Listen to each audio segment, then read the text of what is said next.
Tak ramai yang akan pandai berterima kasih kepadamu, wahai Allah. Ni Iblis sebut, tak ramai yang akan berterima kasih kepadamu. 3 kali dah kita makan hari ni. Sudah 3 kali.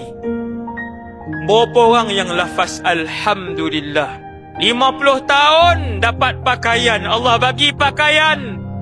Berapa orang yang tiap-tiap malam bila dia tanggal pakaian dia, dia kata, dia sebut Alhamdulillah, wahai Allah, bagi nikmat pakai baju kepadaku. 50 tahun dah. Tak perasan sebab nikmat itu tidak pernah ditarik. Sebab tu orang bila dia hidup, tiba-tiba satu hari Allah bagi sakit, tak pernah kena gout.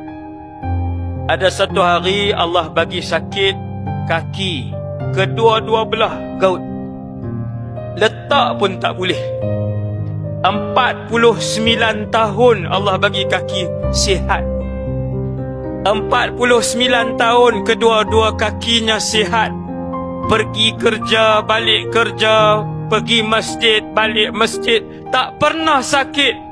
Bila hari pertama kena gout, bila hari pertama kedua-dua kaki tak boleh nak diletakkan di atas tanah, waktu tu baru sedar Allah bagi 50 tahun kaki yang sihat. Masya Allah. Baru sedar. Sebab apa? Baru sedar sebab ketika itu Allah tarik. Baru sedar.